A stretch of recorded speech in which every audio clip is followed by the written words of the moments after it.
Halo, selamat siang Bapak Catur Nugroho. Kami dari kelompok 3 akan mempresentasikan terkait dengan bab 3 dari buku This Machine Kills Secrets dengan tema The Cyberpunks. Perkenalkan, saya Ayu Mustika Ningsi yang akan memulai terlebih dahulu presentasi dari kelompok 3. Itu yang pertama terkait dengan The Cyberpunks, itu menjelaskan tentang lahirnya WikiLeaks dari Julian Assange.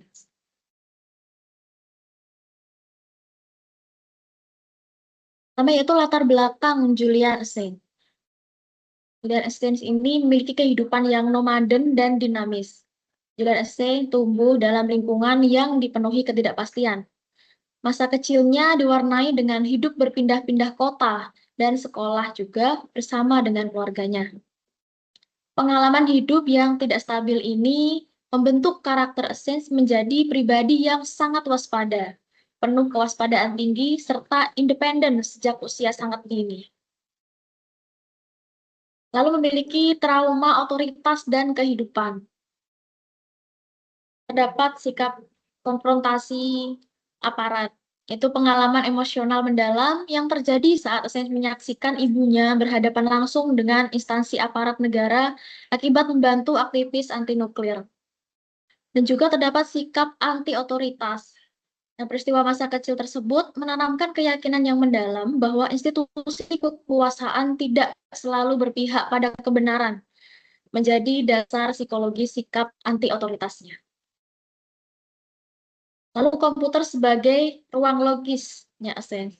Dunia komputer Commodore 64. Nah, di tengah dunia fisik yang dipenuhi oleh chaos dan ketidakpastian, komputer menjadi perlindungan utama bagi Assange muda. Nah, itu struktur logis prediktif. Jadi komputer memberikan aturan pemrograman yang pasti dan konsisten. Lalu dengan adanya dunia yang tak terkendali, tidak seperti kehidupan nyata, sistem komputer itu dapat dikontrol dan dipahami secara utuh. Lalu sebagai pelarian intelektual, menjadi sarana mengasah kemampuan logika teknis mutlak. Munculnya era peretasan dan Mendax. Lintas Mendax itu Assange mengambil julukan peretas Mendax yang terinspirasi dari frasa Horace Pleiade Mendax secara agung tidak jujur. Lalu melakukan eksplorasi jaringan, memulai aksi peretasan sistem komputer tingkat tinggi di Australia dan internasional pada era awal internet tahun 1980-an. Lalu daya tarik sistem didorong oleh rasa ingin tahu teknis yang mendalam terhadap arsitektur rahasia di balik jaringan tertutup. Nah, yang slide selanjutnya akan dijelaskan oleh teman saya. Dari saya cukup sekian. Kurang lebih saya mohon maaf. Terima kasih. Izin Pak Catur, saya Faisal Rahman melanjutkan presentasi. Pada bagian ini, operasi Minerva dan hacker, terlihat aktivitas Assange dan kelompoknya telah bergerak dari eksplorasi personal ke operasi yang jauh lebih kompleks. Mereka mampu menembus jaringan organisasi besar seperti Nortel, NASA, hingga Departemen Pertahanan Amerika Serikat dengan menggabungkan kemampuan teknis dan social engineering. Hal penting yang perlu ditekankan adalah bahwa penguasaan teknologi saja tidak cukup. Kelemahan manusia juga sering menjadi pintu masuk paling efektif ke dalam sistem. Pada bagian ini dibahas pembentukan kelompok hacker elit bernama International Subversive. Kelompok ini menunjukkan bahwa aktivitas peretasan Assange dan tidak berdiri sendiri, tetapi berlangsung dalam komunitas yang memiliki keterampilan tinggi dan orientasi global. Penggunaan teknik seperti chaining server untuk menyamarkan jejak memperlihatkan sejak dini pentingnya anonimitas, OPSEC, dan perlindungan identitas dalam aktivitas digital yang berhadapan dengan kekuasaan.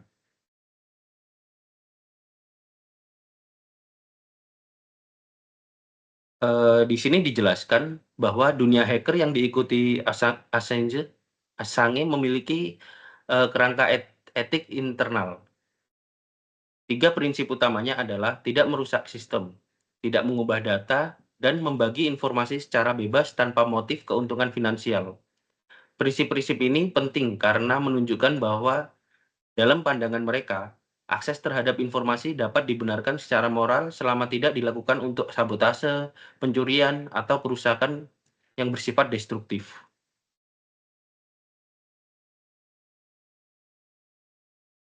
Slide ini menyoroti perbedaan antara teknologi enkripsi yang dianggap konsisten dengan unsur manusia yang justru rapuh. Tokoh ini melihat bahwa kelemahan keamanan paling besar sering kali bukan berada pada matematika atau algoritma, melainkan pada kecerobohan, tekanan emosional, pengkhianatan, dan manipulasi antar manusia. Pemahaman ini menjadi sangat penting karena kelak mempengaruhi desain sistem kebocoran data yang berusaha meminimalkan campur tangan titik lemah manusia. Baik, terima kasih. Sebelumnya perkenalkan saya Sangayu Madesinta Satya akan melanjutkan paparan ini. Seperti yang telah dipaparkan pada slide sebelumnya, celah keamanan terbesar seringkali ada pada manusia, bukan pada kode program pada kode programnya. Terjadi penyergapan oleh Kepolisian Federal Australia yang memicu depresi berat, yang kemudian ia gambarkan bagaikan hidup di dalam sarang lebah. Operasi yang dibangun oleh Mandex kemudian runtuh bukan karena kegagalan teknologi, melainkan akibat tekanan emosional, depresi, dan kesalahan rekan satu tim. Ini menegaskan bahwa manusia tetap menjadi titik paling rapuh dalam keamanan informasi.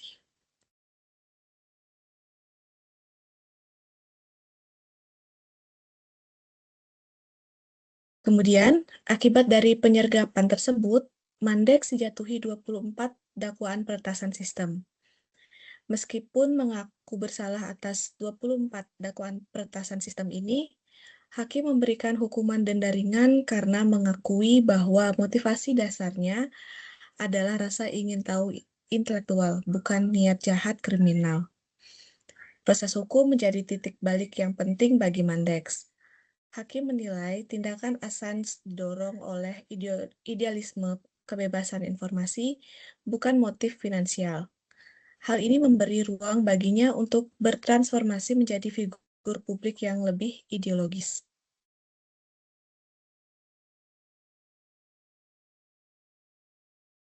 Selanjutnya, Assange mendirikan Suburbia Public Access Network pada dekade 1990-an di Australia untuk menyediakan ruang internet bebas bagi organisasi nirlaba. Suburbia menjadi benteng pertahanan yang melindungi hak penerbitan dari sensor serta ancaman gugatan hukum penguasa. Bekerja di ISP Suburbia ini mengubah fokus Assange. Ia beralih dari sekadar menjadi pembangun infrastruktur yang melindungi kebebasan berekspresi dan mencegah sensor digital.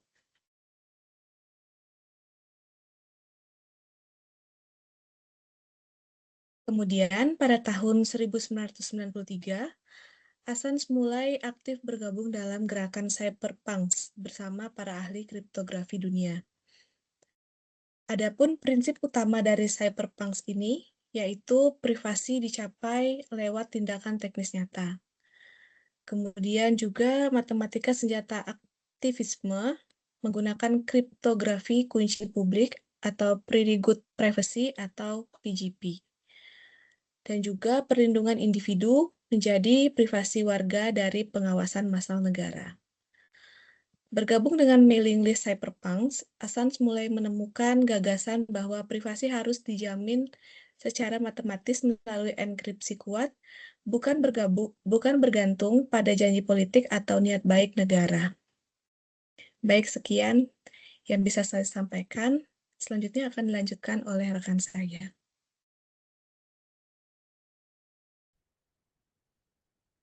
Baik, Bapak Catur, perkenalkan nama saya Kateria Dwita Putri Lestari. Di sini saya akan melanjutkan pemaparan dari rekan saya. Izin untuk share materi.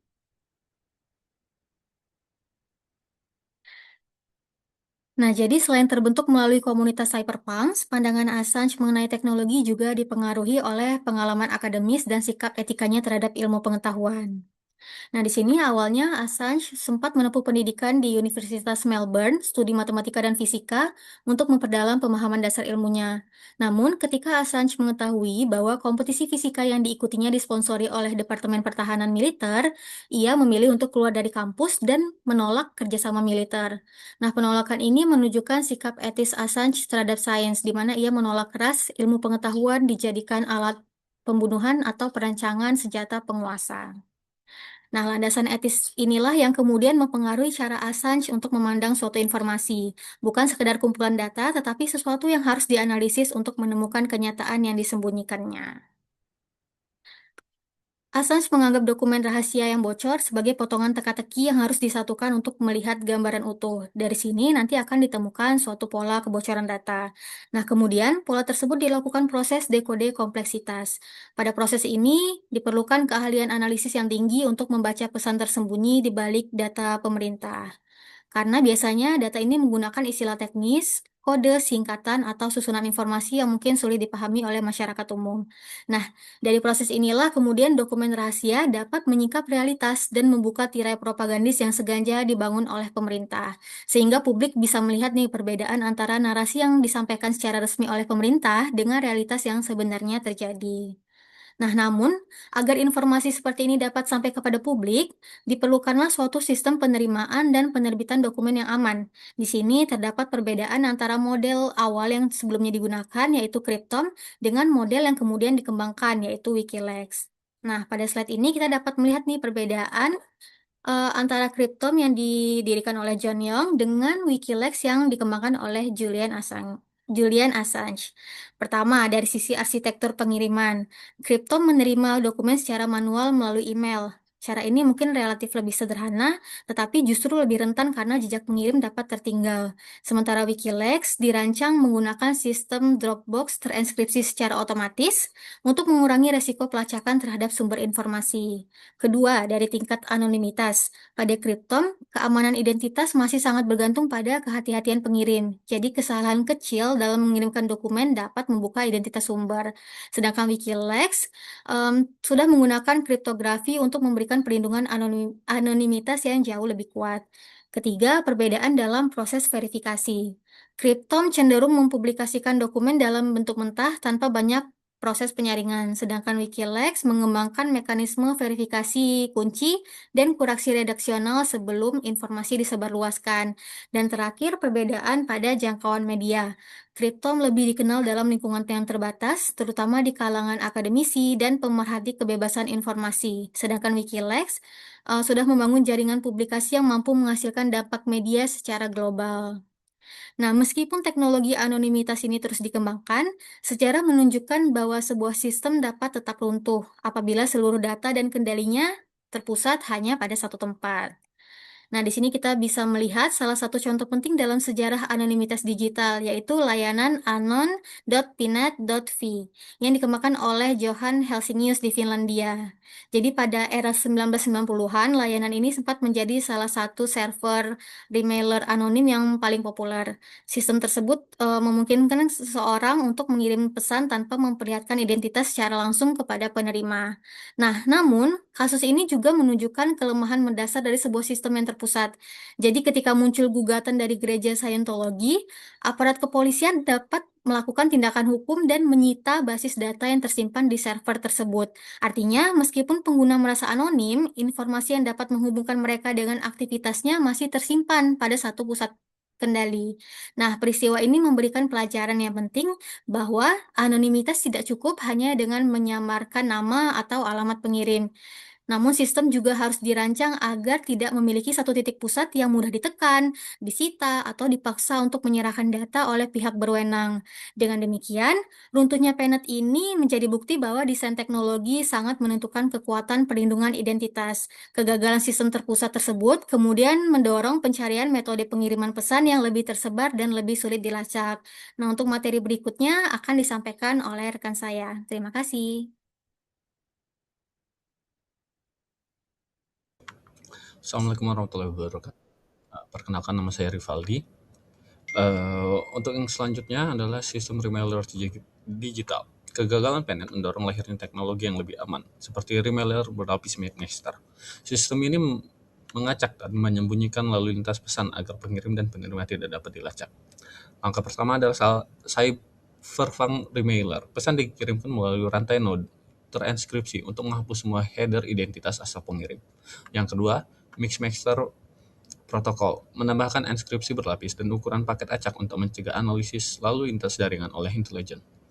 Yang ketiga, fondasi WikiLeaks. Prinsip routing anonim ini dikembangkan lebih lanjut menjadi arsitektur aman penyampaian bocoran data.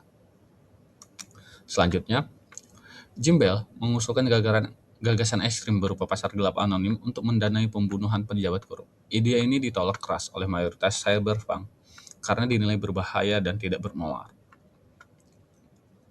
Hal ini dilakukan dengan cara memanfaatkan mata uang kripto anonim untuk mendanai hadiah prediksi tanpa bisa dilacak otoritas penegak hukum, dengan tujuan membuat pejabat korup takut menjabat karena risiko keamanan pribadi yang amat tinggi.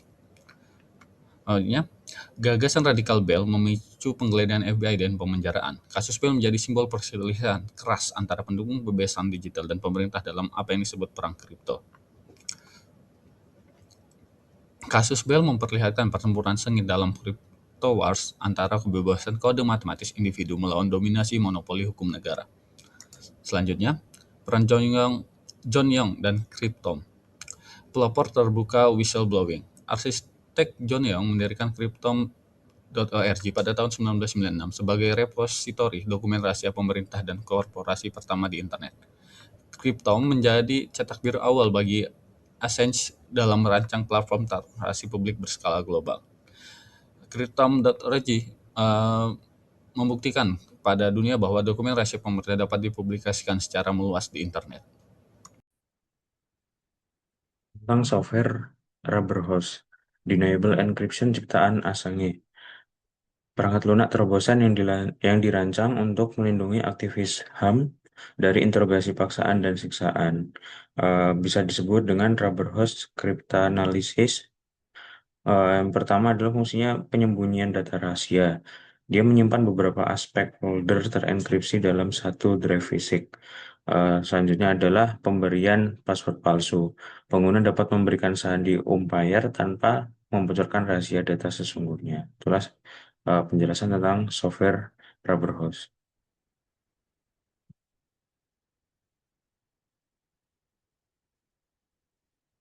Lalu konspirasi as governance. Pertama adalah konsepsi esensialnya. Teori ini dipopulerkan oleh teori politik Julian Assange tahun 2006. Pemerintahan konspiratif.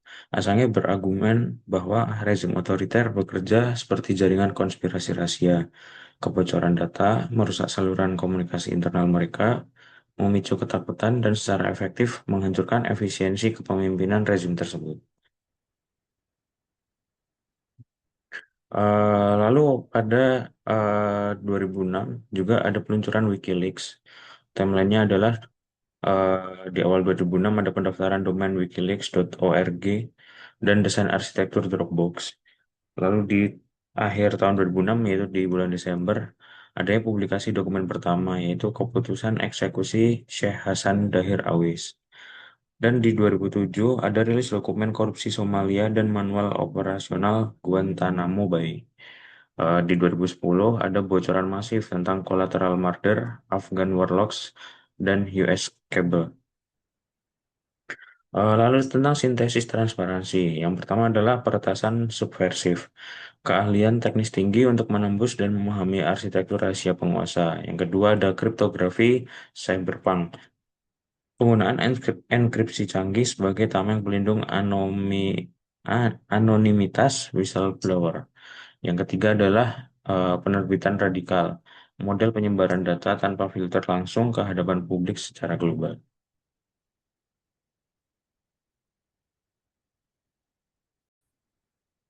Oke. Filosofi transparansi radikal. Jadi di dalam filosofi terdapat tiga, yaitu transparansi bagi yang berkuasa, transparansi mutlak bagi yang lemah, dan yang ketiga adalah keseimbangan informasi. Apa itu transparansi bagi yang berkuasa? Yaitu adalah lembaga pemerintah dan korporasi rahasia wajib membuka dokumen mereka baik bagi kontrol publik. Yang kedua, privasi mutlak bagi yang lemah. Warga biasa dan aktivis harus dilindungi privasinya dari pengawasan masif negara. Yang ketiga adalah keseimbangan informasi, menghilangkan ketimpangan informasi demi terciptanya tatanan masyarakat yang adil.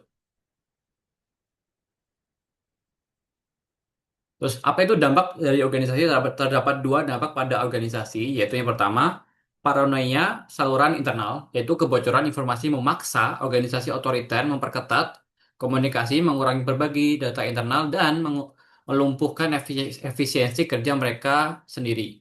Yang kedua, keruntuhan kepercayaan. Setiap anggota institusi menjadi saling mencurigai satu sama lain, menghancurkan fondasi kerahasiaan konspirasi dari dalam rezim. Matematika sebagai benteng. Nah, di sini dijelasin matematika sebagai benteng ialah kepastian dalam hukum matematika. Hukum buatan manusia dapat dimanipulasi oleh penguasa politik.